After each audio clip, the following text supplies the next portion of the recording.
Peygamberimiz Aleyhissalatu vesselam 62. mübarek yaşının ahirine tavaf-ı ziyaret edip bolli. Ahirki aradadan önçek mübarek Ramazan aydan önçek aydan gurrumuz şu tadı tamam bolli. Tavaf-ı ziyaret etti. Oham Mina gaşin gelli, Mina'ga. Çadırlar şmahal ba yerli. Daşatılyan yerli. Damak çalınyan yerli. Mina'ga gelli. Mina'ga gelmeli 10. gün yani Qurbanlık gün bolýar. Qurbanlık gün par tawaf edip bolup Peygamberimiz Mina'ga gelli. Ohum 10 mirun 10 küsüğün daş atmalla işte inşallah gurrun gelir. Şo güllerde kamil sure baham nazil bolupdyr. O da näme? İza jaa nasrullahi vel feth ve ra'aytan nase yedhuluna fi dinillahi afwaja. Fesebbih bihamdi rabbika vestagfir innehu kana tawwaba. İza jaa fi ba'd tefasir iz jaa bima'na iz jaa. Allah'ın kömegi geldi. Fethi Mekke bolli. Adamlar gördün tofor gelip Müslüman bollular. Ey Resulullah Allah'a tesbih ayt subhanallah. Subhanallah. Subhanallah ayt. Allah'a hamd ayt. Elhamdülillah. Elhamdülillah. Elhamdülillah. Vestagfir. Minnet etmer yanak, nefsin devler yanak. Ahir ömründe estağfirullah kanayt. İnnehu kana tevvaba. Allah Teala tövbeleri kabul etiyen, tövbe etyenleri qovuryan Allah'dır. Şu mübarek sure inenne sahabalar begenişiptir. Hazreti Abbas ağlaptır. Ey Abbas näme ağlayan deyiptir Peygamberimiz Aleyhissalatu vesselam. İnne manası yankı oldu da kömek geldi, Mekke feth bollu, adamlar tofor Müslüman bollu. Ey Resulullah tesbih ayt, elhamdülillah ayt, estağfurullah ayt, hemme gurrun şu oldu da. Şun nämesine ağlayan deyiptir Peygamberimiz. Hazreti Abbas aydıptır, men şundan düşünýän sen ömrüň ahirine yetem bolmaly deyiptir. Peygamberimiz aydıptır, doğru düşünüpsün deyiptir. Şu sure men ajalymyň şu yıl dünyadan geçişim haber verýär deyipdir. Peygamberimiz Aleyhissalatu vesselam'a bir neçe rivayetlere göre Mina'da şu sure nazil bolupdyr. Ey hacı ağalar, Mina'da wagtyň boş geçämasyn. Her yerde de wagtyň boş geçmesin. Mina'da yine yankı gurruna güýmenama. Gurruna gülüş öz ikijiniň gurruny bolsun. Pıçı başa halkın gurrunu girme. Fesebbih bihamdi rabbika vestagfir. Yani subhanallah ayt. Yani tofor adamlar gelip Müslüman bolupdylar. Angalyan da angalanda subhanallah ayt diýdi. Bir tofor adamlar tofor gelip Müslüman bolupdylar. Ona hoş valla elhamdülillah ayt diýdi. Estağfirullah da ayt. Çün adam Hudaý tanıdığı için estağfirullah kanaydır. Ey cemaat, adam Allah'ın tanıdığı için estağfirullah kanaydır. Çün Hudaý tanıyan adam ibadeti arttığı için estağfirullah kanaydır. Çün Hudaý tanıyan adam qawiş kanettiği için estağfirullah kanaydır. Allah Teala Muhammed Resulullah Aleyhisselam'a diýti ahir ömründe estağfirullah kanaydı. Ey bigat zahmetten soňram, bigat ihlasdan soňram, bigat zahmetlerden soňram ýene de Hudaýa men bagşla diýmen. Bigadyr bir ömür zahmetten soňram ýene de Hudaýa estağfirullah, estağfirullah, estağfirullah. İstka taksilarda, salon intizarlarda gözleşip tuqaňyz hala mübarek Mekke-i Mükerreme'de Medine-i Münewwere'de bolsun, hala öz ilgünimiziň içinde bolsun. Bir gözleşip duran yerleň bolýa, bir sagatdan yarım saatdan nowaň ýetjek, ýolly bar ýakan, ýolly gelýäkan, ýa zikre kalplyň menen bol, ýa diliň menen tesbih aýt. Allah paktır subhanallah, Allah paktır subhanallah, Elhamdülillah, Allah'a köp şükür. Estağfirullah. Hudaya meni mağfiretine salliydige. Men kutahilemi, men kemçiliklemi, men yazıklami öte vurdiydige. Estağfirullah kanayt. Estağfirullah kanayt. Her neçe Hudaý tanıyan adam ödünün ibadetini az görür. Onun çirim namazda salam verenle Peygamberimiz Aleyhissalatu vesselam Esselamu aleyküm ve rahmetullah Esselamu aleyküm ve rahmetullah deydi. Allahümme entesselam ve minkesselam tebarekte ya del celal vel ikram etmiş. Ve bir neçe rivayette salam veren moyun estağfirullah estağfirullah estağfirullah Allahümme entesselam ve minkesselam tebarekte ya del celal vel ikram. Namaz okuyup salam verdin estağfirullah. Yani Hudaya min ibadeti kamil yerine yetirmedim deydi gida. Estağfirullah dilinde bolsun. Yeni min manası hemmeňiz bilýän suraňyz. Abasyňyz jam bolan dikkat edin. Yeni min manası Allah'a tesbih aýtýanda amana siz şumahal tesbih aýtýaňyz. Siz kefa kulağa suwatýaňyz. O gije günni tesbih aýtmalydygy däl ki belli bir zat. Gije günni estağfirullah aýtdy dur diýdigi däl ki belli bir zat. Gece günni elhamdülillah aytdı dur diýdi däl ki belli bir adam iyi bitişen wagtyňma, gülüşen wagtyňma, oturşan wagtyňma, muamelet ýan wagtyňma. Yani näme? Yani Allah'a tesbih ayt, elhamdülillah ayt, estağfirullah ayt. Dilim pak bolsun diýdi. Men dilim tutýanym Peygamber janyň sünnetini bitirjek bolup aýtýan. Soň Peygamberimiz sahabalarına ahne kan şeýtipdir. Dilinde gaýym bolun diýipdir. Dilinde gaýym bolun diýipdir. Resulullah'ın edeni işin ettiğim morfun deyip tutuptum. Dilin pak bod. Şuma dehret kılanda Allah Teala elini yuğun diye. Şiirin başında bir saat saklan dediğimi yok. Elini yuğdun tamam mı oldu? Dehretilcek edilmeli. Yani dehret namazda dehretin olmalı. Şu 10 dakika, 15 dakika, 20 dakikada dehretin olmalı. Çünkü gecuni suğun başında saklamalı dediği değil. Dille tesbih ettiği dilin pak bolsun. Dil Allah'ın tesbih edilen yerdir. Hey Kur'an okuyan adam dilin pak bolsun. Hey el tesbihli dilin pak bolsun. Bir vaqt bir adam bir kişicik oğulcuk varmıştık 10-12 yaşında eline palta veripdir odun çapmağını öğretecek bol. Aham palta veripdir, pıçığı veripdir bala oluşa odunlar çap deyipdir. Bir de mescidin hemsayasımıştık. Mescidin hemsayasımıştık. Bir adam onun oğulcuğda 10 yaş kiçenre oğul olmalansan mescidin bir ağaççığı çıkıp duranmıştık şonu kakıp duran. Onu kakıp verse de şayet mescidin bir kaptalı yıkılsın o zamanına. Oham dədesi aydıptır da. Tora tişid adam ki hizom şekan ne goftem ki divar mescid bekan.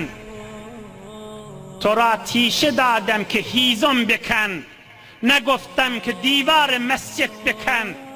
Eline palta verdim, odun çak dedim, mescid çık deyip beremek deyiptir. Mene Hazreti Sa'di nämek misalet getiriye, öyle aytiye. Zaban Ahmet az behre şükru sipas, bi gıybet ne gerdanedeş hak şenas. Palta odun çakman ki mescid çıkman kade, mescid avad ediliyendat. Dille subhanallah, elhamdülillah, estağfurullah, qavurrunlun cayi. Onun bunun yamallap, onun bunun puzulçılığı, onun bunun kepçiçilik cahi derlerdi. Şoň misalet getiripdir. Toratişi dadam ki hizum şekan, ne goftem ki divar mescid bekan. Zaban Ahmet az behre şükru sipas, bi gıybet ne gerdanedeş hak şenas. Hudaý tanıyan adam dili qov yerik geçirmeli. Palta gerek yerine sarf etmeli. Bıçak gerek yerine sarf edilmeli. Mescid çık deyip beremek deyipdir. Dillin her jere kepla versen din yıkyak. Adamın öz dinini yıkya da behem vurya. Allah'dan daşartya. Yani ulu derstir birini maskar etmek, birinin izinden keplemek, yüzüne yüreğinin ağırcak kefin aytmak. Yüreği ağırcak kef aytmalı mi? Yüreği ağırcak kef. Eğer şunu bir günahdan alqalacak bolsan yolu velin aytmalı.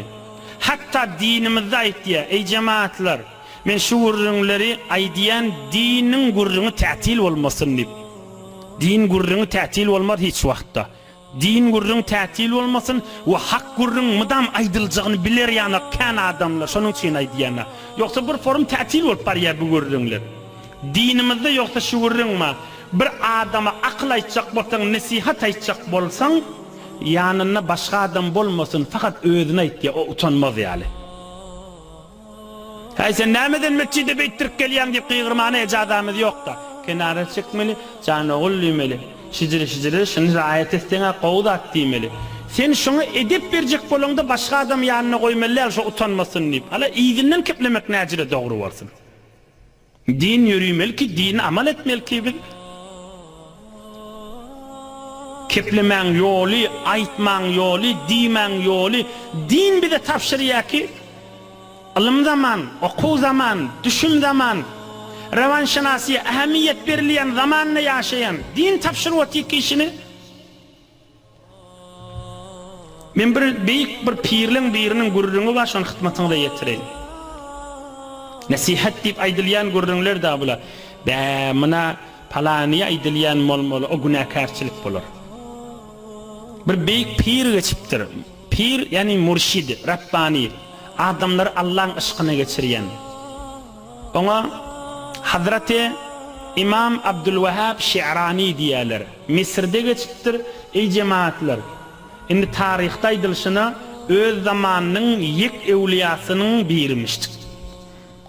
Şoň tarihinde we şoň ýaşaýyşynda we şoň öz aýtýar.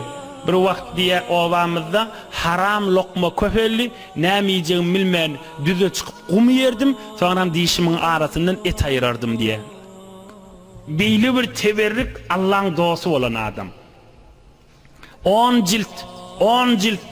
cilt kitaplar saniye Sure-i Fatiha alhamyaliyat bilýän diye. Her kim imtihan edecek boza gelsin diye öz zamanında. Şu büyük alim adam näme diye?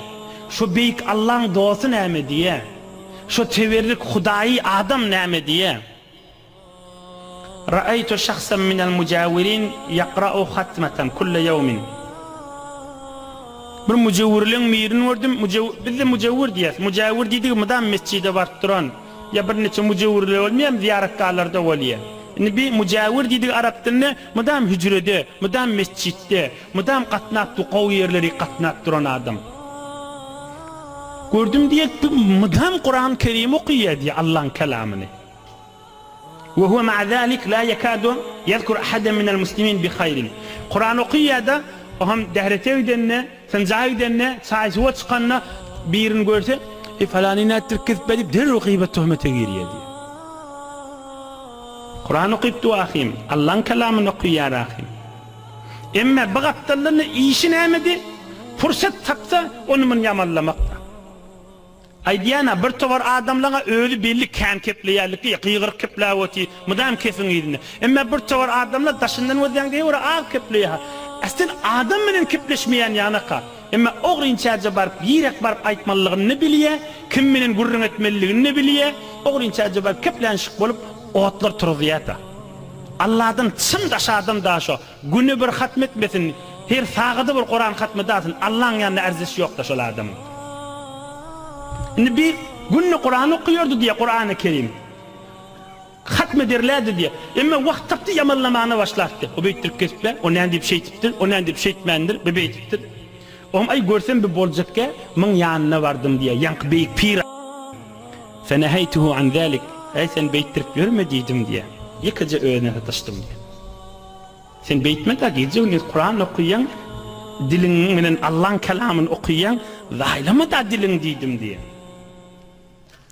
Fetarakahum واشتغل بغيبتي فلا حول ولا قوة إلا بالله العلي العظيم. Bebek pir näme diye. O pahirim diye men şey diýdim diye sen Kur'an okuyan onu men ýamallap görme diýdim diye. Onu men ýamallamasına goýdu diye. Ýöne ondan beýlek mydam wagt tapsa men ýamallap oturardy diye. Özüne etdik kesip özüne mydam wagt tapsa men ýamallap diye. Men neştadan şu beýik alymyň agzyny ökünüp aýtýan. Şu gurrunlar, şol adamlar eşse va şu gurrun koyup şibennäni men ýamallap başlajakladı. Şibbennen ruhy şartlygyndan süýüm aýtýan, şu kitabyna 500 ýyl mundan ozal ýazypdyr we dünýä tarih şun görüp otýda, men hi bolmasa siziň ýanynızda aýtýanna. Şu gurrun eşitse, men haberdar bolýyn diýmella, şol ak nasihat tabi Allah'ın kelamını okuyan, tesbih sanayan, mescide baryan, hücrede otyň, gowa adamlara gatnayan, pirlere baryan, wagan dilimi gaýym bolmaly ha. Şol akyllan, nakyllan, Kur'andan, Peygamberden makam deliller aýdyrypdy da. Onu da ötmeyede. O gurrunlar koy yakını yeni bir yamallah başlayacak da. Mehrum da, bir nasip da. Hiç çare yok da. Hazreti İsa deyiptir da, o da eşten gurrunlar, kan eştenlersinler. Hazreti İsa deyiptir, Hudaya deyiptir, gözü yok adamlara doğa edemde gözlü olyar deyiptir. Ennamının rengi yok adamlara doğa edemde ennamları renkli olyar deyiptir. Kabirdeki adamlara Huda yaşlı dirilsin nemde kabirden çıkıya dirilye deyiptir. Emme kep kulak asmayan, kep düşünmeyen adama kep düşündürüp bilmedim şun delili näme deyiptir. Duayı Esma Azam okuyacağım dağı yarayan deyiptir. Şul adamla men kalbini yarıp bilemek deyiptir. Delili näme deyiptir. Allah aýdypdyr, şon olan kursaklarını men bilýän özüm ma deyipdir. Olan gulpsaklarını onun için mohr basyl. Ay özü bilýän bolsa bolýar da deyip özüni goýugly, onu yarıp bolmaýar deyipdir.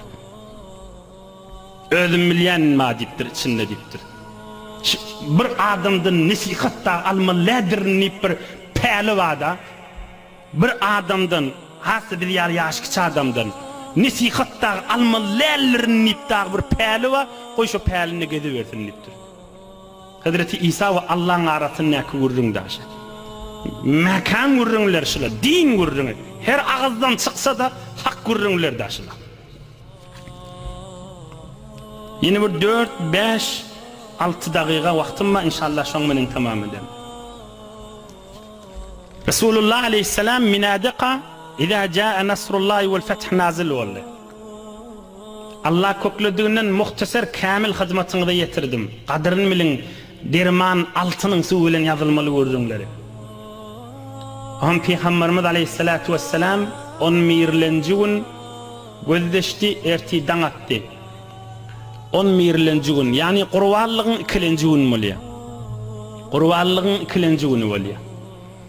Gün agdy. Öýle namazyň wagty bolany gün agdy diýilýär. Ham Peygamberimiz aleyhissalatu vesselam piyada daş atmana gitdi. تبرك أقيان فبدأ بالجمرة الأولى التي تلي المسجد فرماها ب7 حصيات واحدة بعد واحدة يقول صلى الله عليه وسلم مع كل حصاة الله أكبر الله أكبر الله أكبر الله أكبر الله أكبر الله أكبر الله أكبر. Ohum daş atmana gitti Peygamberimiz aleyhissalatu vesselam. Şeytana daş atılmana gitti diýilýän ýere. Ohum şu mahalky çadırlar ba yerden şu ýolly barýan ahyrına ýetende Mescid-i Hayfa ýakyn 3 tane daş atylýan ba. Evvelke 7 daş atdy. Aramlyk bilen atdy, bilebiligi bilen atmady. Aramlyk bilen atdy. Her daş atanny oklanna da bellähne de Allahu ekber. Allahu ekber diýip atdy daşlar. ثم يقدم على الجمرة أمامها حتى أسهل فقام مستقبل القبلة ثم رفع صلى الله عليه وسلم يديه ودعا طويلا. أول كداش أتليان داش أتي هم برمي شون أوراقنا اتغراق قلب قبلا وقب هاو لقمان قل وترب الله دن يلبرد دعاء ما دربتر دعاء edilýän ýeriň biri şo. Ey hajaýyp çekle Allah hemmäňiň dualaryňyzy kabul etsin. Evvelki daş atıp ikinci daşa barmakan havlukman kavla bakıp dua edilýän ýeriň biri şo. Peygamberimiz hay durup kavla bakıp havlukman uluk dua eden ýeriniň biri şo. Ohum dua edip bolup ohum sallallahu aleyhi ve sellem ortaky daş atylýan, ýani ikinci daş atylýany geldi. Aynı öňküýana Allahu ekber. Allahu ekber. Allahu ekber. 7 gaýtar daş atyp daş bellep her gaýsyna Allahu ekber aýdyp muny at tökönenden soňra yine aňyrrak barıp ýagşy kıbla bakyp yine uzak doga etdi. Ey hacagly bir de gow doga edilip durulýan ýeriň biridir. Türkmençe ene diliň doga etseň Arap dilinden doga edeninden gowrakdyr. Üçlenji daşatylýany oham barıp daşa atakana mıň ýerinden doga etmäni Hak Rasulullah aňyrdan ýerine öwürilipdir. Evvelkiden soň durup doga edipdir. İkilenjiden soň durup doga edipdir. Üçlenjini atakana daşlaryny bellakana durmany aňyrdan aýlanyp gaýdy beripdir. Ine Hak Rasulullah aleyhisselamyň daşatyşy bir kysgaja häzirde wagtym bar 3 dagyga ýanky wagtdan Ebu Hanife'ň uly şagirdi kim boldy? İmam Ebu Yusuf. Hemmemiz dünýeden geçşek, o benden dünýeden geçşek wagtymyşdyk. Ahir ömrüne yatanmıştık öýünde. Ahir ömrüne. Am bir mollalyň miri men soramana bardyr. Ustad nädir halyň dip bir adamlyň miri, musulman gawa adamlyň biri. Amma da hal ahwal etipdirle, şo yatan ýerini alym seçipdir Ebu Yusuf. Ebu Hanife'ň şagirdi. Bular keplese gaw kepleýär. Hayır yetirmen bernamasına da benneli. Aydiptir, Mekke'de diptir, daş ataňda diptir. Awwalky daşy atsaň diptir, atyňda baý bolsa, minip atarsyňmy, düşüp atarsyňmy? 3 tane daş atylmada diptir. Mekke'de daş atjak bolsaň, atyňda baý bolsa, ulagyňda baý bolsa, 3 tane daş atylýany, minip atsaň gaw bolarmy, düşüp atsaň gaw bolarmy diptir. Ebu Yusuf'un ahirki ömründe. Ama bu adam ayıptır, mini vastan govalar deyiptir. Ebu Yusuf yatan yerine, yok yanlıştın deyiptir. Onunla olay deyiptir, he düşü vastan govda onunla deyiptir. Ebu Yusuf ayıptır, yok yanlıştın deyiptir. Ona neyme deyiptir, mini vastan yanlıştın diyen dedim, düşü vastan yanlıştın diyen deyiptir. Onunla mana seçiptir Ebu Hanife'ň şagirdi. Peygamberimiz aleyhisselam evvelkiden soň durup doga etti. İkilenji daş atandan soňra durup doga etdi. Üçlenji daş atandan soňra durup doga etmedi. Sen atyň baý bolsa, awwalky daş ataňda atyňdan düşüp atarsyň, şon ýerinden howlukman çykyp durup doga etmen, atyň üstüne durup doga etip bilmersiň diýipdir. İkilenji daş ataňda atyňa minmäni piýadaja daş atarsyň, howlukman çykyp kawla wagt doga edersiň diýipdir. Üçlenji ýetmäken atyňa minersiň de daşyň atakany aňyk çykyp gidiberersiň, peýgamberiň sünnetini bitirersiň diýipdir. Ine alim adamlaryň seçişi. Gowa adamlaryň seçişi ahir aýryljak wagtynda. Ýanky adam näme diýe? Şu ilmi öwrenim, bolýa hoşanny diýip öýünden çykyp gapa ýetemde Ebu Yusuf aýrly diýip sesini eşitdi diýe. Döwreň näkile aglaşyp başlady. O toktan gapa ýetýänçem 5 dagy ahirki ömrümüşdik, ilim seçip duranmışdyk. Allah Taala ýaşaýşyňyz nuri imandan doly etsin.